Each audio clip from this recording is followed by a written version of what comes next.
Adik-adik, apa kabarnya hari ini? Puji Tuhan, penuh sukacita, luar biasa. Wah, hebat ya adik-adik, sampai hari ini ibadahnya masih bersukacita. Wow, oh ya adik-adik, meskipun sampai hari ini ibadah kita masih melalui YouTube, tapi kita tetap harus bersemangat ya untuk beribadah. Oke, dan jangan lupa juga, karena virus corona masih ada di mana-mana, jadi kita tetap harus menjaga kesehatan.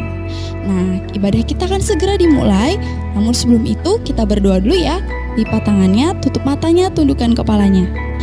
Bapa yang baik, terima kasih Bapa, kami masih diberikan kesempatan untuk datang beribadah kepada Tuhan.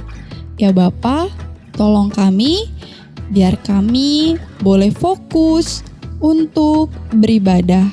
Ya Bapa, kiranya ibadah kami ini boleh menyenangkan hati Tuhan. Terima kasih ya Bapa, hanya di dalam nama Tuhan Yesus, amin. Adik-adik, kakak undang untuk bangkit berdiri. Kita mau memuji Tuhan dengan penuh sukacita. Kita nyanyikan pujian Kasih Yesus Manis dan Indah.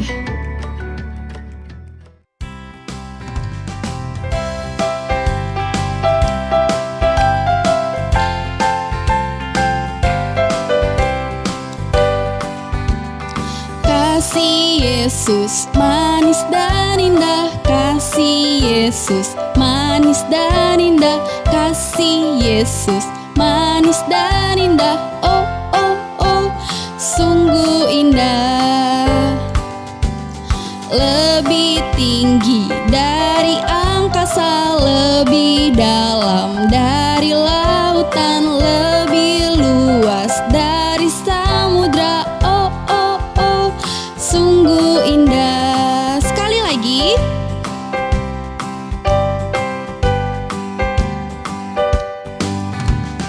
Kasih Yesus manis dan indah, kasih Yesus manis dan indah, kasih Yesus manis dan indah. Oh oh oh, sungguh indah, lebih tinggi dari angkasa, lebih dalam dari lautan, lebih luas dari samudra. Oh oh oh, sungguh indah. Adik-adik, kakak persilakan untuk duduk. Kita mau merenungkan firman Tuhan. Untuk itu, mari kita siapkan hati kita dengan menyanyikan pujian Firman Tuhan ku dengar.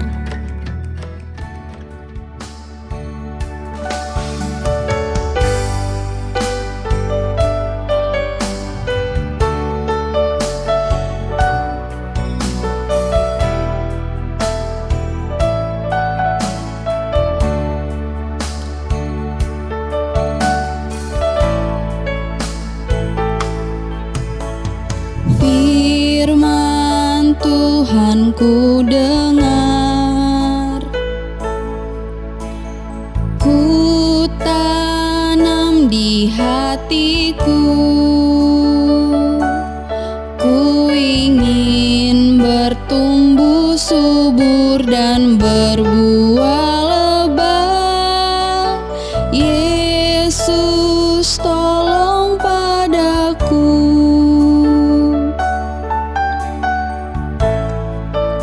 Firman Tuhan ku dengar, firman Tuhan ku dengar, ku tanam di hatiku, ku ingin bertumbuh subur dan berbuah lebat. Yesus tolong padaku.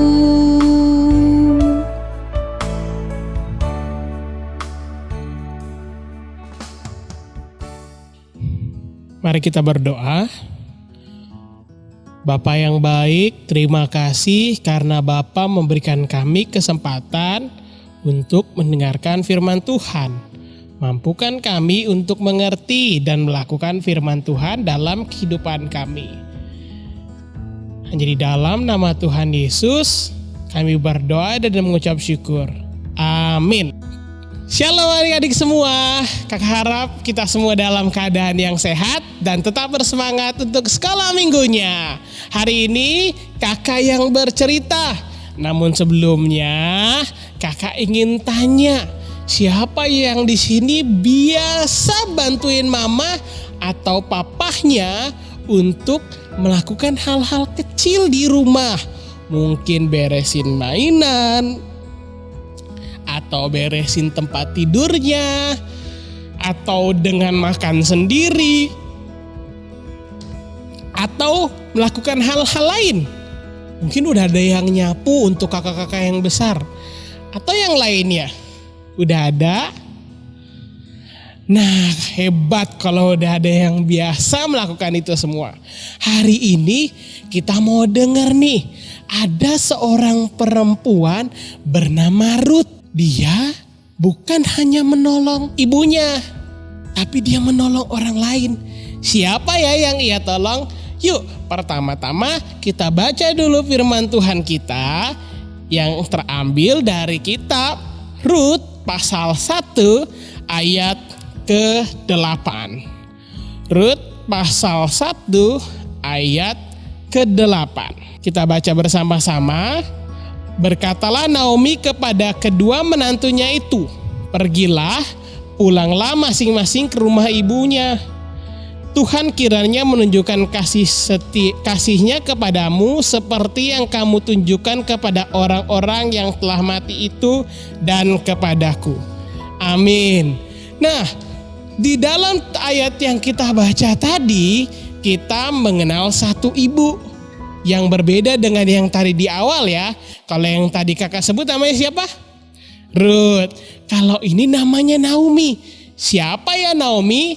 Nah, ternyata Naomi ini adalah salah seorang janda karena suaminya telah meninggal. Waktu mereka berdua dengan anaknya Mahlon dan Kilion pergi ke Moab, di sana suaminya pertama-tama meninggal. Lalu Naomi dan kedua anaknya lah yang tersisa di sana. Nah, waktu di tanah Moab itu, di tempat mereka tinggal, anak-anaknya menikah. Yang satu menikah dengan perempuan bernama Orpa. Siapa? Ya, Orpa. Yang kedua menikah dengan yang bernama Ruth. Nah, ini yang tadi kakak bilang di awal, Ruth. Ternyata Ruth adalah menantunya Naomi. Apa sih menantu? Kakak jelasin sedikit dulu ya. Menantu adalah istri atau suami dari anak seseorang. Misalnya kakak nih punya anak kakak menikah.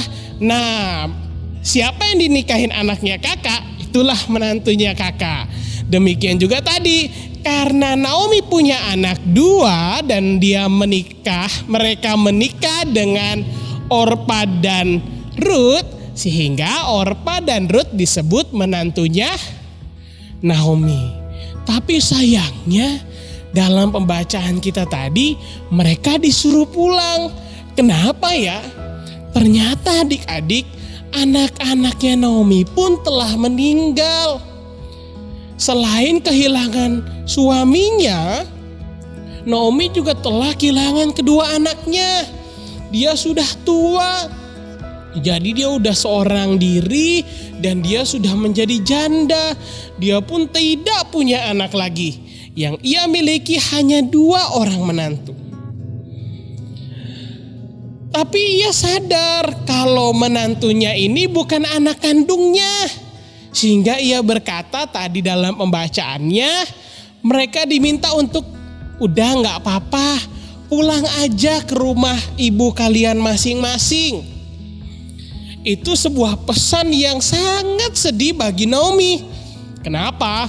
Karena dia seorang diri, pasti kehidupannya akan sulit kalau tidak ada yang membantu. Apalagi dia sudah tua.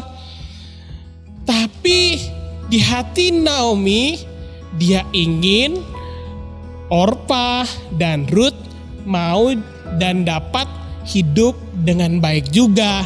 Karena dia tahu dia udah gak bisa mengurusi mereka berdua juga. Dan dia tahu kalau Orpa dan Ruth tinggal bersamanya, yang mengurus bukan Naomi, tapi Naomi yang diurus oleh mereka. Kira-kira Orpa dan Naomi memilih siapa ya? Ternyata Orpa dan Naomi punya pilihan yang berbeda loh adik-adik. Orpa dan Naomi ketika mendengar perkataan itu sama-sama menangis. Dia berdua sangat bersedih ketika harus diminta meninggalkan Naomi yang walaupun bukan ibunya, melainkan ibu suaminya, itu menjadi perpisahan yang sangat menyedihkan bagi mereka. Mungkin juga karena mereka pun pasti kasihan melihat Naomi yang sudah tua dan harus berjuang sendirian. Itu yang dialami oleh mereka berdua. Mereka menangis dan bingung. Tapi akhirnya pilihan Orpa dari salah satu menantu Naomi memilih untuk meninggalkan Naomi dan pulang ke rumahnya. Pulang ke rumahnya untuk pulang ke ibunya. Salahkah? Kakak rasa enggak juga. Tapi Ruth memilih sesuatu yang sangat hebat. Kenapa Ruth sangat hebat memilih? Karena Ruth tidak memilih untuk meninggalkan Naomi. Ruth justru memilih untuk tetap berada bersama-sama Naomi. Naomi pun sebenarnya bilang, jangan. Karena kalau kamu ikut aku, kamu yang mengurusi aku. Tapi Ruth sangat bersikeras untuk menemani Naomi.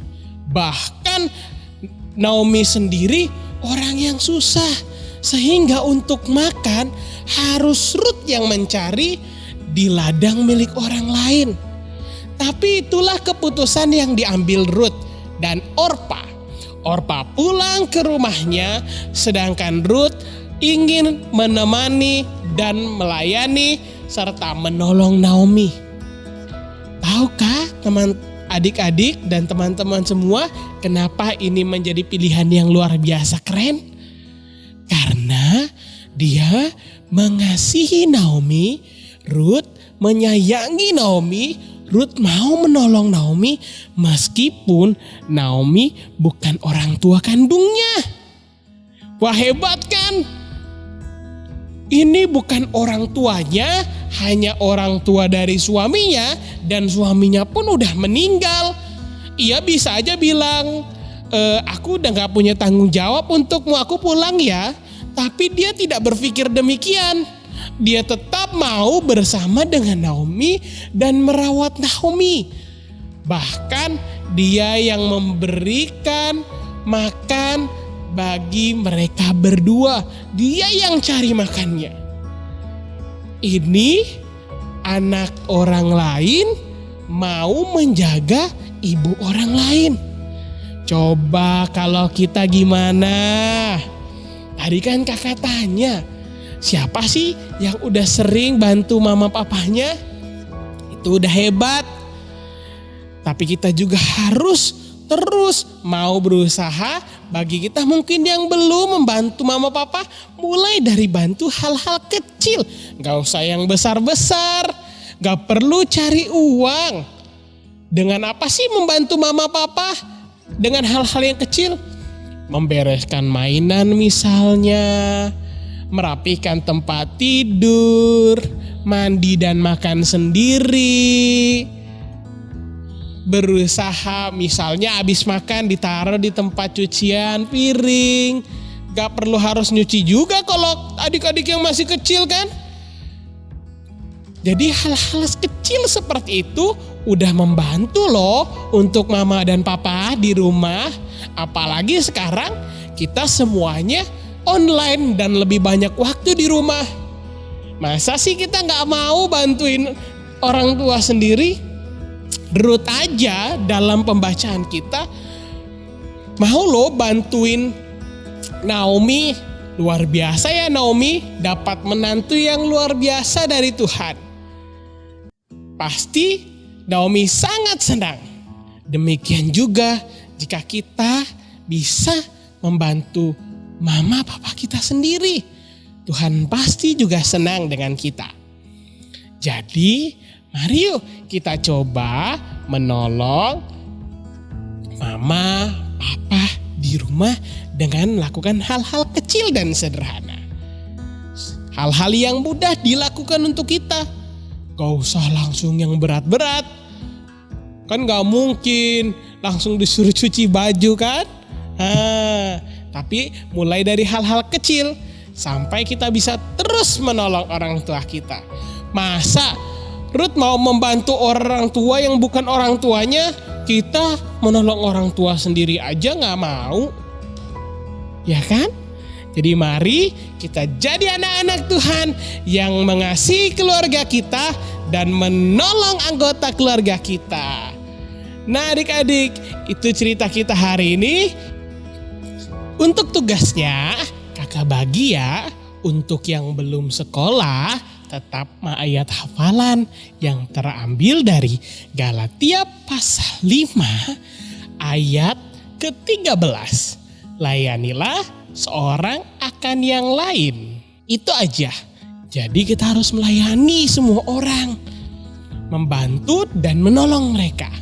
Nah itu untuk yang belum sekolah. Untuk yang udah sekolah, kakak mau kalian tulis hal-hal kecil apa yang udah adik-adik lakukan untuk membantu orang tua. Apa aja yang udah pernah, termasuk kayak yang tadi kakak bilang, misalnya pakai seragam sendiri, makan sendiri, bawa piring ke dapur sendiri ke tempat yang kotor, buka bajunya dilempar-lempar. Contoh-contoh sederhana untuk yang kelas kecil. Dan untuk kelas yang besar mungkin ada yang lebih dari itu, tulis semuanya. Oke? Itu aja tugasnya, nanti difoto kalau yang ayat hafalan, divideokan, nanti dikirim ke kakak-kakak kelasnya ya. Nah untuk menutup ibadah kita, kakak mau ajak kita semua bangkit berdiri dan menyanyikan pujian Kerja Buat Tuhan.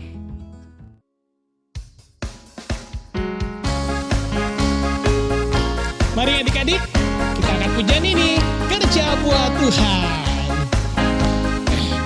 Kerja buat Tuhan selalu manis, biar pikul salib selalu manis.